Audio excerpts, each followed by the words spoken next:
आज हमें हैरानी है, ताज्जुब है कि इस मुल्क के प्रदेश और देश के अंदर कि एक नई परंपरा शुरू कर दी गई कि बुलडोजर चला कर करके उनको कोर्ट का इंतजार नहीं किया जाता, बल्कि सरकार बुलडोजर चला करके उनके घर को और कारोबार को तहस नहस कर देती है। और जिस तरह से मॉब लिंचिंग हो रही है, माननीय अखिलेश यादव जी ने अभी अलीगढ़ के अंदर जो मॉब लिंचिंग हुई, हमारा एक गरीब इंसान, हमारे मजहब से ताल्लुक़ रखने वाला, वो रोटी बना करके आ रहा था, उस डेलीगेशन के अंदर मैं भी शामिल था, मैं भी वहाँ पहुँचा। वहाँ पर उनके साथ चंद लोगों ने एक मार मार करके उनको हत्या कर दी गई। कौन जिम्मेदार है इसके?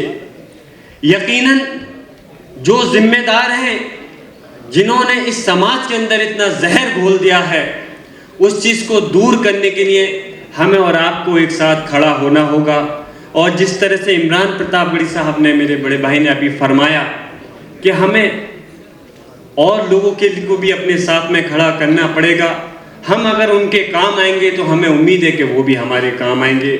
मेरे दादा मोहतरम शफीकुर रहमान बट साहब, जो पूरे मुल्क के अंदर बड़ी बेबाकी के साथ में अपनी आवाज़ को रखने का काम करते थे, और अल्लाह का करम है, उन्होंने सड़क से लेकर सदन तक बड़ी बेबाकी और बग़ैर बिना किसी खौफ के जिस मजबूती के साथ आवाज़ को रखा। मेरी भी इंशाअल्लाह ताला, अभी मैं नया पार्लियामेंट के अंदर पहुंचा हूं, मेरी कोशिश रहेगी कि मैं उनके नक्शे कदम पर चल करके उनकी इस विरासत को आगे बढ़ाते हुए अपनी कौम के लिए, अपने लोगों के लिए, अपने समाज के लिए, अपने मुल्क के लिए मेरी तरफ से जहाँ भी कोई ज़रूरत पड़ेगी, मैं इंशाअल्लाह आपके साथ कदम से कदम मिला करके चलूँगा और हर कुर्बानी देने के लिए मैं आपके साथ खड़ा रहूँगा।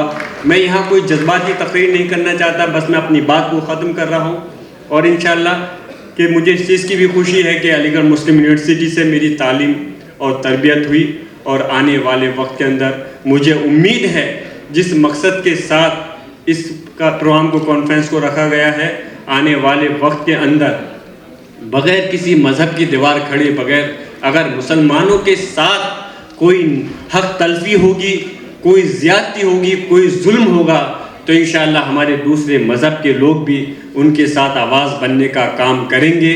मैं अपनी बात यहीं ख़त्म करते हुए आप सब लोगों का तहे दिल से शुक्रिया अदा करता हूं, और इस यकीन दिलाने के साथ कि IMCR को और उनके अलावा यह आप लोगों को जहां भी मेरी इंशाअल्लाह ज़रूरत होगी, मैं आपके साथ कदम से कदम मिलाकर खड़ा रहूँगा।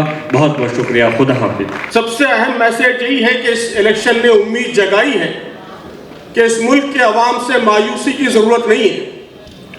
फ़िरका परस्ती को, सांप्रदायिकता को, कम्युनलिज्म को जिस क्लैरिटी के साथ, जिस वाज़ेह तरीके से इस इलेक्शन ने मुस्तरद किया है, रिजेक्ट किया है, जिन जिन इलाकों में कम्युनल स्पीचेस हुई, जहां जहां प्राइम मिनिस्टर ने जहर घोलने की कोशिश की, उन सब जगहों पर अवाम ने फ़िरका परस्ती को रिजेक्ट किया है। तो ये बहुत ही ताकतवर मैसेज है कि अगर हम सब मिलकर इस मुल्क के अवाम से अपने ताल्लुकात मजबूत करें, उनके ज़मीर पर दस्तक देने की कोशिश करें, तो यहाँ बड़ी बेदारी लाई जा सकती है और फ़िरका परस्ती और फिस्तायत के जहर को ख़त्म किया जा सकता है। उसके लिए ज़रूरी है कि पॉलिटिशियंस, सिविल सोसाइटी, IMCR जैसी ऑर्गेनाइजेशन, हमारी ऑर्गेनाइजेशन, इस तरह की तंजीमें मिलकर समाज में काम करें। एक लंबी जिद्दोजहद के लिए हम तैयार हों। अभी भी फ़िरका परस्ती का जहर ख़त्म नहीं हुआ है। बड़े पैमाने पर समाज में जाना, समाज से कनेक्ट होना, ये हमारी जिम्मेदारी है। इस इलेक्शन ने सेकुलर पार्टियों को भी मैसेज दिया है कि जिन जिन रियासतों में सेकुलर पार्टियां, सेकुलर लीडर्स हौसले के साथ आगे आए, जुर्रत के साथ आगे आए, अपने उसूलों के सिलसिले में उन्होंने कमिटमेंट का मुजाहरा किया, वहाँ लोगों ने उनको जीत दिलाई। और जहाँ वो तज़ब्ज़ुब के शिकार रहे, कन्फ्यूजन के शिकार रहे और सॉफ्ट हिंदुत्व की पॉलिसी अख्तियार की, आप इलेक्टोरल रिजल्ट्स का मैप उठाकर देख लीजिए, ऐसी तमाम जगहों पर उन्हें शिकस्त हुई है। तो हमें सेकुलर लीडरों को, सेकुलर पार्टियों को अवाम का ये मैंडेट याद दिलाना चाहिए। ये बहुत खुशी की बात है कि बहुत से नौजवान और बहुत ही आला तालीम याफ्ता पार्लियामेंट के मेंबरान मुंतखब हुए हैं, वो यहाँ इस महफिल में भी मौजूद हैं। उनसे इस मुल्क को, मिल्लत को बड़ी उम्मीदें वाबस्ता हैं। मैं चाहता हूँ कि वो पूरी कुव्वत के साथ अपने इस मौके का इस्तेमाल करें, अपनी पार्टी पर भी दबाव डालें कि जुर्रत के साथ, हौसले के साथ वो अपनी वैल्यूज़ पर कमिटमेंट के साथ अपनी जिम्मेदारियां अदा करें और मुल्क में, पार्लियामेंट में, हर जगह एक ताकतवर आवाज़ बनकर उभरे। मैं मुबारकबाद देता हूं अदीब साहब को, इस ऑर्गेनाइजेशन को और जमात इस्लामी हिंद की जानिब से, अपने तमाम रुफ़ा की जानिब से हर तरह के ताउन की यकीन दहानी कराता हूं। मुझे उम्मीद है कि इंशाअल्लाह ये प्रोग्राम, ये कॉन्फ्रेंस सिर्फ एक इवेंट तक महदूद नहीं रहेगी, बल्कि एक ताकतवर तहरीक का आगाज साबित होगी। बहुत शुक्रिया। जिस तरह से दस्तूर हिंद, कॉन्स्टिट्यूशन रेलिवेंट हुए हैं आज़ाद हिंदुस्तान में, इससे ज़्यादा, इतनी ज़्यादा हमारे प्रीएम्बल या हमारे कॉन्स्टिट्यूशनल स्पिरिट उतने ज़्यादा रेजोनेंस जनता के साथ नहीं हुई। ये एक बहुत बड़ी तहरीक है और यह तहरीक हम सब मिलकर की है।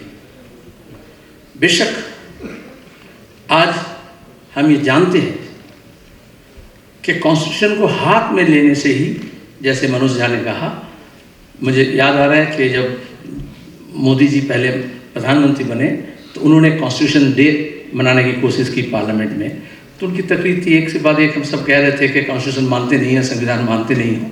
तो वो बाद में गवर्नर बन गए, उनके एमपी थे। उन्होंने कहा, देखिए सलीम साहब, आप गलत बोल रहे हैं, मोदी जी संविधान मानते नहीं, ये गलत बात है। वो बेशक बहुत इज्जत करते हैं। गुजरात में जब वो मुख्यमंत्री थे तो हाथी को सजा करके, हाथी के हौदे पर संविधान रख करके आगे आगे हाथी चल रही थी और पीछे पीछे मोदी जी जा रहे थे। तो मैं मजाक से कहा कि संविधान हाथी को चलाने के लिए भी नहीं है और उसके पीछे पीछे जाने के लिए भी नहीं है, देश को चलाने के लिए संविधान बनाया गया है। अब देश को चलाइए संविधान के अनुसार। तो वो दिखावा होता है, हमेशा ये ढोंग करेंगे वो। और हमें भी इस बात को, बेशक इस चुनाव में हम कई कदम आगे बढ़े हैं, लेकिन we should not misread the judgement. और ये 240 हुए हैं, लेकिन हथकंडे अपना करके उसमें 2, 4, 0 तीनों डिजिट है, तो उसको थोड़ा फेरबदल करने से 4, 2, 0 भी हो सकता है। और ये कोशिश को हमेशा करेंगे कि ये 240 से 420 गिरी तक ना हो। इसके लिए हमें चौकन्ना रहना पड़ेगा, हमें कॉन्शियस रहना पड़ेगा।